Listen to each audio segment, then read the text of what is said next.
여러분 서로 사랑하고 서로 세워주는 믿음의 공동체를 이뤄 나가시기를 축복합니다. 쉽고도 정확하게 알차고도 재미있게 하나님 말씀을 가슴 깊이 새기는 시간 소문난 성경교실의 저는 장찬영 목사입니다.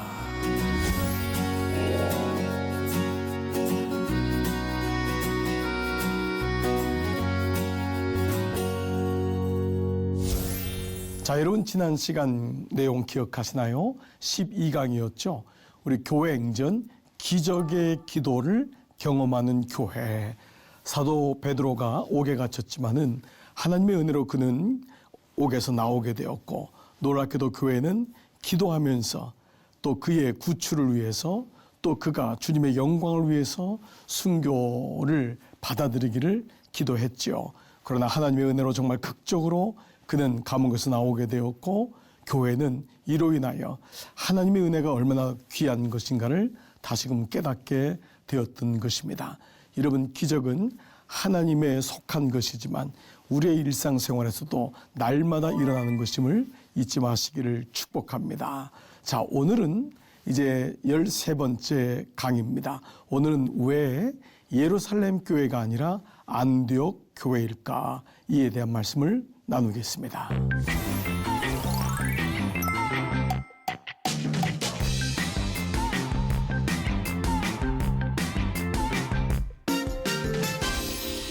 사도행전은 교회 행전이죠. 동시에 사도행전은 성령 행전이고 또 동시에 사도행전은 사람들의 행전, 하나님의 사람들이 어떻게 성령을 의지해서 교회가 세워지고 정말 어려운 영적 전쟁을 이겨서 승리하는가. 즉 사도행전은 2000년 전의 이야기가 아니라 오늘도 우리에게 전해지는 얘기라고 할 수 있습니다. 자, 오늘은 13번째 시간인데요. 바로 왜 예루살렘 교회가 아니라 안디옥 교회일까? 실제로 여러분, 요즘 우리 개신교 내에서 예루살렘 교회라고 하는 이름을 들어보신 적이 별로 없으실 것입니다. 대부분 안디옥 교회라는 이름을 많이 쓰죠. 왜 그럴까요? 왜 그럴까요? 실제로 예루살렘에는 사도들이 있었고 이 예루살렘 교회가 첫 번째 교회였잖아요. 그런데 놀랍게도 예루살렘 교회라는 이름을 쓰는 교회는 거의 없습니다. 대부분이 안디옥 교회라고 합니다. 자, 오늘은 그 이유에 대해서 한번 알아본다면 사도행전을 좀 더 명확하고 쉽고 우리 친근하게 우리가 접할 수 있을 것입니다. 자, 우리가 사도행전 13장이 놀랍게도 사도행전의 분기점이 됩니다. 사도행전 전체가 28장까지잖아요. 왜 13장이 중요하냐면 그동안까지는 지난 시간도 베드로가 감옥에 있을 때의 이야기였잖아요. 자, 그러면 13장에서는 베드로에서부터 누구 나오냐면 사울이라고 하는 사람이 등장합니다. 이 훗날 사도 바울이 되는 사람이죠. 그래서 베드로에서 사울로 13장에서부터 바뀌기 시작해요. 또 하나의 사건은 예루살렘 교회는 바로 야고보 사도가 담임 목사로 있었고 여기 사도들이 대부분 리더십이었단 말이에요. 근데 예루살렘 교회가 아니라 이제 오늘 말씀드릴 안디옥 교회로 무대 배경이 바뀌어요. 자, 이 두 가지 쟁점이 사도행전을 보는 또 다른 재미이고 묵상의 아주 꼬리가 됩니다. 베드로에서 사울로, 사도 바울로, 그리고 예루살렘 교회에서 안디옥 교회로라고 하는 것입니다. 자, 그래서 첫 번째 오늘 13장 1절에 안디옥 교회에 이 안디옥 교회의 구성원이 나옵니다. 자, 누구죠? 선지자들과 교사들이 있으니 첫 번째가 누구예요? 바나바. 두 번째가 니게르라는 시몬. 세 번째가 구레네 사람 루기오. 네 번째가 분봉왕 헤롯 젖동생인 마나엔. 다섯 번째가 사울이라. 물론 리더십들이 많았겠지만 이 5명이 굉장히 중요한 주축이 되었다는 것을 알 수 있습니다. 자, 이제 이런 가운데 우리가 한 명씩 한번 알아볼게요.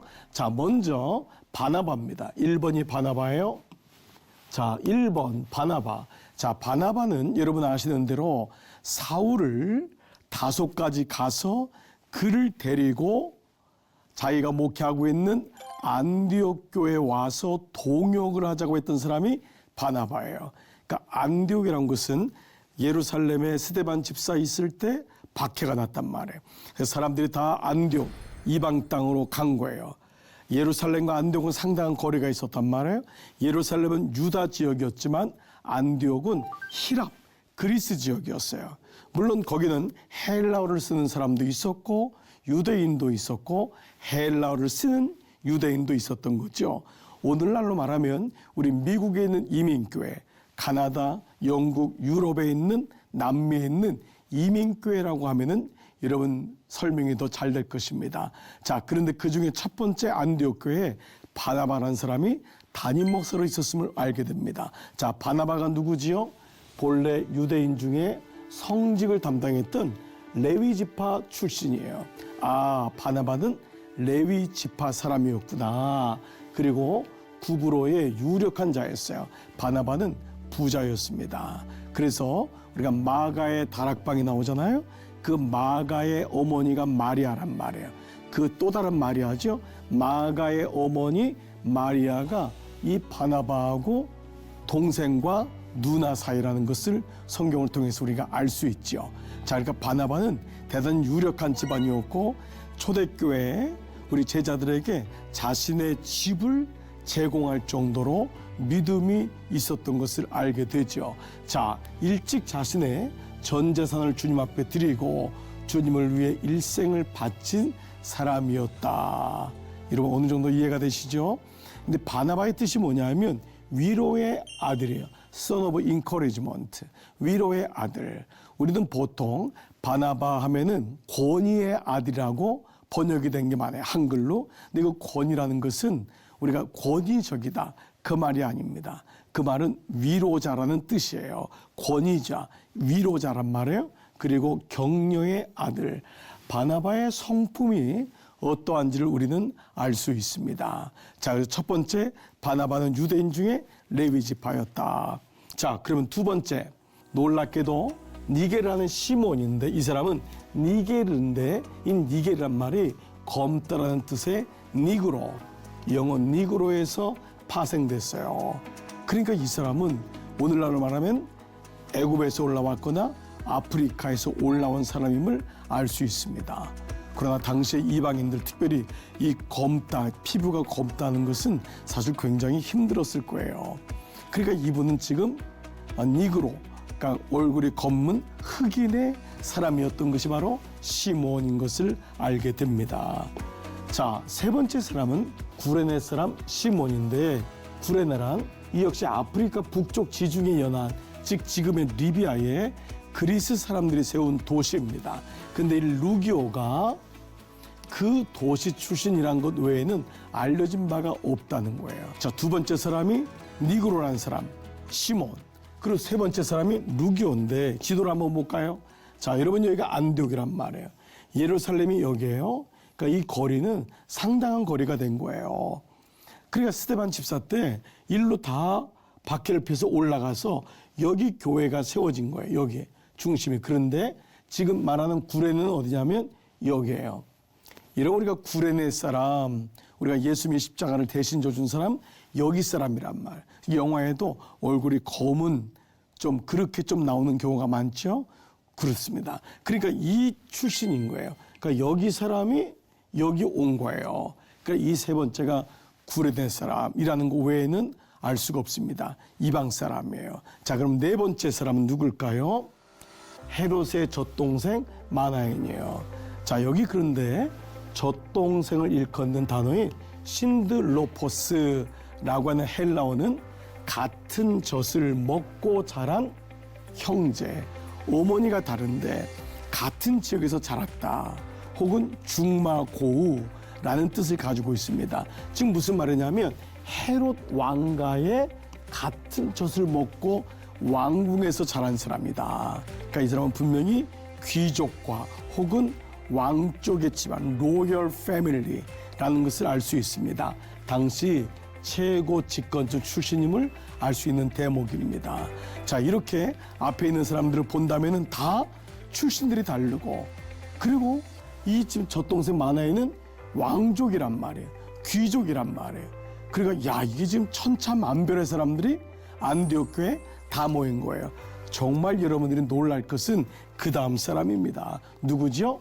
바로 우리가 너무나도 잘 알고 있는 사울이라고 하는 이 표현이 인간. 왜냐하면 그리스도인 입장에서는 사울은 그리스도인을 핍박해서 다메섹으로 가는 도중에 다메섹까지 쫓아가서 예수 믿는 사람을 잡아 죽이려고 했던, 그래서 여러분 그때 사울이 스데반 집사를 죽일 때 사울 앞에 옷을 두었더라. 그러니까 사울은 열혈 청년이었고 나이가 어림에도 불구하고 상당한 지위에 있는 주동자였음을 알게 됩니다. 자, 그래서 사울은요 정통 바리새파 출신이에요. 사울은 보통 랍비, 바리새인이라고 부릅니다. 실제로 사울은 정통 이 랍비 출신으로 그는 공부도 상당히 많이 했죠. 그래서 자기 자신도 얘기할 때 내가 베냐민 지파 사람이고 내가 정통 바리새인이고, 예, 배우기로도 그렇게 너무 많이 배웠다라고 하는 것을 얘기하고 있잖아요. 그런데 주님을 믿는 자들을 박해하는 것에 앞장섰던 사람이 사울인데, 이 사울을 누가 데려오죠? 바나바가 데리고 왔고 사울이 안디옥 교회에 상당히 중요한 지도자 중에 하나가 되었다는 것입니다. 자, 그렇다면 이게 뭘 의미할까요? 즉 안디옥 교회는 남녀노소, 빈부귀천, 인종을 뛰어넘는, 놀랍지요?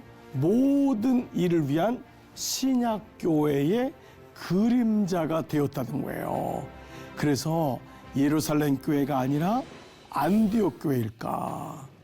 놀랍게 예루살렘 교회는 사도들이 다 있었지만 여전히 우리가 같이 공부했잖아요. 그들은 이방인에게 복음이 전파되는 것을 믿지 못했어요.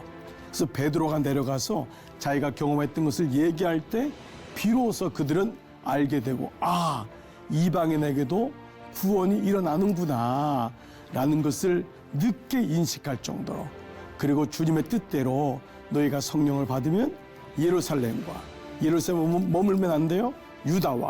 유다에서 머물면 안 돼요. 사마리아와 그리고 땅끝까지 이르러 내 증인이 되리라.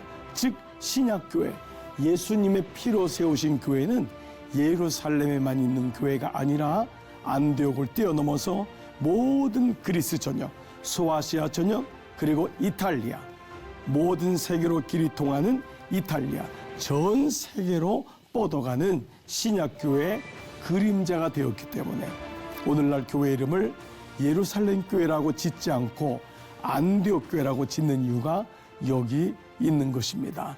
자, 어떻습니까? 여러분 궁금증이 풀리셨나요? 왜 예루살렘 교회가 아니라 안디옥 교회일까? 안디옥 교회는 주님이 모든 사람들이 다 구원을 받고 진리를 알기 원하시는 것처럼 우리 교회는 절대 남녀, 노소의 편견, 차별이 있으면 안 되고, 인종의 차별이 있으면 안 되고, 믿음의 순서의 차별이 있으면 안 되는 것이죠. 그래서 남녀노소, 빈부귀천, 교회가 부자만 인정받고 배운 사람이 인정받고 그게 아니잖아요. 교회는요, 어린아이로부터 노년까지 배움이 있는 사람, 배움이 연약한 사람, 물질이 좀 있는 사람, 물질이 없는 사람, 모든 사람들이 주님 안에 자기에게 주신 달란트와 은사와 은혜를 기억하며 어느 영역이든지 가서 섬길 수 있는 것입니다. 여러분, 저도 지난 시간 목회해 보니까요, 정말 이 말이 진리예요. 만약 교회가 배운 사람만 있고, 예를 들면 내 동양 사람, 내가 좋아하는 사람만 있다면 그 교회는 동창 모임이죠. 교회는 어떤 사람이든지 모든 사람이 들어올 수 있는 거예요. 그래서 교회의 문은 얕은 거예요. 문턱이 낮아야 돼요. 교회는 문턱이 높으면 안 돼요. 누구든지 들어가서 하나님 말씀을 듣고 은혜를 받고 하나님의 자녀이니까 내게 주신 은사대로, 물질을 주신 분은 물질로, 건강을 주신 분은 건강으로, 마음을 주신 분은 마음으로, 은사를 주신 분은 그 은사에 따라서 어디든지 가서 섬길 수 있는 것이죠. 이것이 바로 신약교회의 그림자 안디옥 교회였던 것이에요. 자, 그러면 다시 좀 더 구체적으로 주님이 왜 예루살렘 교회를 놔두고 안디옥 교회를 쓰셨을까? 이런 부분을 한번 생각해 볼게요. 리더십의 예루살렘 교회에서 팔로워십의 안디옥 교회로. 왜냐? 예루살렘 교회는 중요한 사람들만 다 모였어요. 사도들. 그게 예루살렘 교회거든요. 근데 안디옥 교회는 내가 리더여 하는 사람이 아니라 바울을 비롯해서 니게라는 시몬, 구레네 사람, 내 젖동생 마나인, 이 모든 사람은 예수님을 다시 믿었던 사람이에요. 특별히 바나바는 겸손의 상징이에요. 자기가 목회하는 곳에 사울을 데려다가 동역을 할 정도로 이걸 가리켜서 팔로우십이라고 해요. 우리 두 가지가 다 필요해요. 나에게 리더십도 필요하지만 리더는 먼저 팔로우가 돼야 돼요. 내가 그 사람을 따라가고 배우려고 하는, 섬기려고 하는. 여러분에게 리더십이 있다는 것은 팔로우십이 있다고 하는 게 전제가 되어 있는 것입니다. 팔로우가 되니까 따라서 배우고 따라가니까 어느 날 리더가 되는 거예요. 네, 안디옥 교회는 그런 면에서 팔로우십이 있었던 거예요. 즉 안디옥 교회의 비밀은 세워주는 교회였다는 거예요. 위로해주는 교회, 보내는 교회가 돼요. 그러니까 이 주님께서 안디옥 교회를 너무도 사랑하신 거예요. 리더만 다 모였으면 내가 머리인데, 내가 권위가 있는데, 여러분 이런 교회는 병들은 교회잖아요. 진짜 교회는 세워주는 교회. 제가 그 굳은 일을 감당할게요. 소리 없이 섬기는 사람이 많고 나요 하는 게 아니라 그분입니다. 그 사람입니다. 이게 바로 팔로우십의 교회, 안디옥 교회 비밀이었던 것입니다. 자, 그러면 이 안디옥 교회가 성령님의 음성을 들으면서 따라가기 시작해요. 팔로우하기 시작합니다. 자, 한번 볼까요? 주를 섬겨 금식할 때에 성령이, 주어가 뭐예요? 성령이 이르시되 내가 불러 시키는 일을 위하여 바나바와 사울을 따로 세우라. 두 사람을 세우라는 거예요. 두 사람은 교회의 중요한 리더인데 성령께서 그 두 분에게, 교회에게 명령하는 거예요. 자, 그러면 어떻게 될까요? 팔로우 해야 되잖아요. 그렇죠? 그랬을 때 어떻게 했죠? 자, 이 말씀은 뭐냐면 주님의 교회를 세워주는 분이지만 마귀는 넘어뜨리는 존재임을 알 수 있어요. 자, 예수님 말씀하셨죠. 시몬아 시몬아 보라, 사단이 밀가부르듯 하려고 너를 청구하였지만 그러나 내가 너를 위하여 믿음이 떨어지지 않기를 기도하였노니 너는 돌이킨 후에 내 형제를 굳게 하라. 마귀는 뭐죠? 사단은 밀가부르듯이 우리를 넘어뜨리지만 성령님은 세워주는 교회였다는 거예요. 그 안디옥 교회는 성령으로 충만한 교회였던 거예요. 세워주는 교회. 자, 그래서 어떻게 하냐? 순종합니다. 그 말씀을 듣고 금식하며 기도하여 두 사람에게 안수하여 보내니라. 아니, 교회에 사실은 바나바와 이 사도 바울이 목회자예요. 오늘날로 말하면. 근데 두 사람을 선교사로 보내는 일을 감당한 거예요. 성령께서 말씀을 하시니까 그만큼 민감했던 거예요. 그러니까 여러분, 이 안디옥 교회가 오늘날 우리에게 이렇게 좋은 교회가 되는 이유가 여기 있는 줄 믿습니다. 자, 그러니까 안디옥 교회는 세우는 교회에 이어서 목회자 둘을 선교지로 보내는 교회였던 거예요. 그러니까 이 보내는 교회란 것은 복음이 흘러가는 교회잖아요. 우리만 살겠다고 하는 것이 아니라 복음을 흘려보내고 많은 교회들을 이롭게 하고 그 지역을 살리는, 바로 살리는 교회를 의미한다. 그 영적인 갈릴리란 말이에요. 여러분 아시죠? 우리는 이 유대 지도 보면은 여기 조그만 갈릴리가 있는데 여기 이제 헤르몬산에서 물이 내려오는 거예요. 헤르몬산에서 물이 여기로 갈릴리로 내려와요. 근데 여기 계속 이어가다가 큰 거를 만나요. 이게 바로, 여기는 이게 없어요. 놀랍게도 여기서 끊겨요. 이게 뭐죠? 사해예요. 여긴 뭐라고요? 갈릴리. 왜 영적인 갈릴리냐면 갈릴리는 물을 받잖아요. 그거를 그대로 다 보내요. 놀랍죠. 그래서 갈릴리는요 항상 사시사철 물고기가 많고 수풀이 우거져 있어요. 그런데 이렇게 물을 받은 사해는 내려가지를 않는 거예요. 여기서 끊겨요. 그래서 사해를 죽음의 바다. 여기는 생명이 없어요.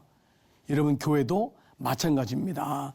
교회를 보통 선교적인 교회라고 하는 것은 교회, 안디옥 교회가 이렇게 선교사를 최초로 파송하는 하나님의 교회가 되었기 때문입니다. 자, 그럼 오늘 결론적으로 어떻게 이것이 가능할까요? 첫 번째, 영적 원리.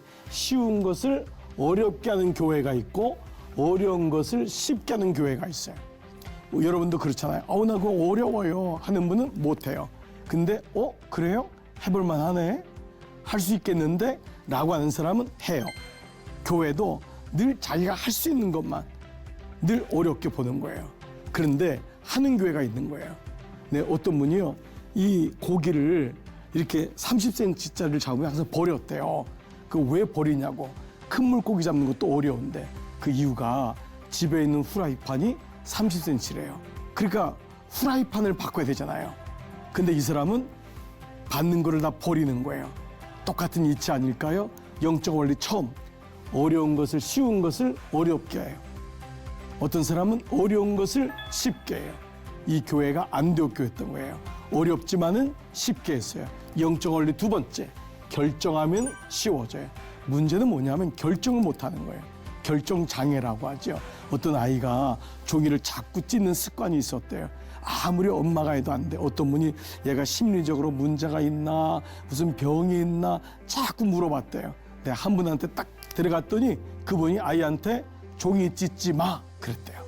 그랬더니 아이가 종이를 찢지 않더라는 거예요. 종이 찢지 않겠다. 결정하면은 쉬워져요.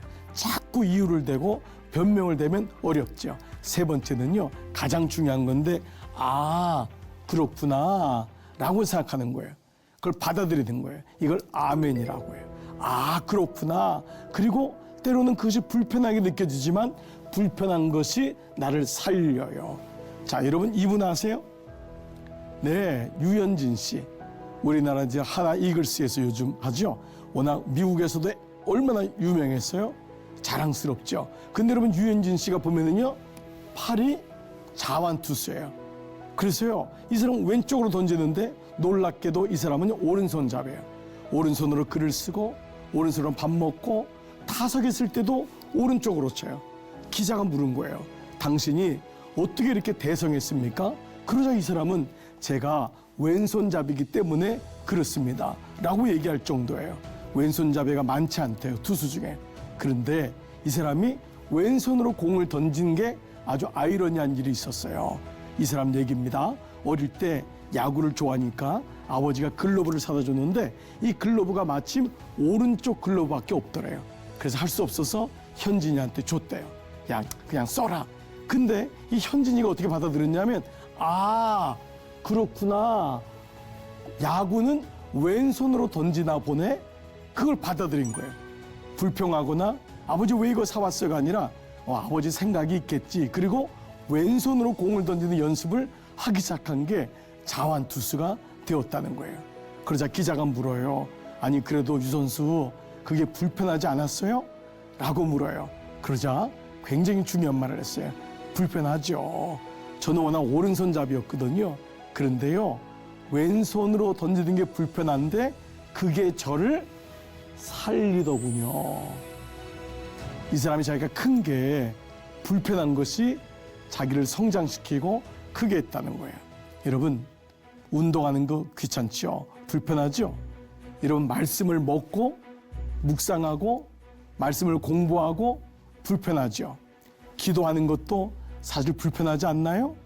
네, 좋은 거는 귀하면 귀할수록 다 불편해요. 안디옥 교회도 마찬가지였을 것입니다. 그들이 이렇게 여러 사람들을 리더로 세우고 그리고 담임 목사를 두 분을 선교사로 파송하고 불편한 거예요. 금식하고 기도하고 불편한 거예요. 그렇지만 이것이 그렇구나 라고 생각을 하고 불편한 것이 나를 살린다 라고 생각했더니 주님은 예루살렘 교회가 아니라 안디옥 교회로 오늘 우리에게도 이 귀한 교회를 말씀하고 있는 것입니다. 그렇습니다. 사랑하는 여러분, 우리의 인생 속에도 여러 가지 갈림길이 있습니다. 우리도 예루살렘 쪽이냐 안디옥 쪽이냐, 여러분 어떤 교회라고요? 안디옥 교회. 그래서 오늘도 이 말씀을 가지고 우리 한번 잘 적용해 보는 것입니다. 자, 여러분 유익한 시간 되셨나요? 오늘 수업은 유튜브를 통해서 다시 볼 수 있습니다. 말씀해 주는 유익과 기쁨을 반복해서 누리시고 사랑하는 분들에게 꼭 전해주세요. 너도 안디옥 교회가 되라. 너도 갈릴리 같은 영적인 바다가 되어라 말입니다. 아멘. 네, 다음 시간 예고할게요. 14강은 이긴 것 같지만 진 싸움. 재밌잖아요? 이긴 것 같은데 진 싸움이 있대요. 우리가 그 말씀을 같이 나누겠습니다. 오늘도 하늘복 가득 누리시고요. 오늘 한 날도 승리하시고 다음 시간에 뵙도록 하겠습니다. 여러분 수고 많으셨습니다. 안녕히 계십시오.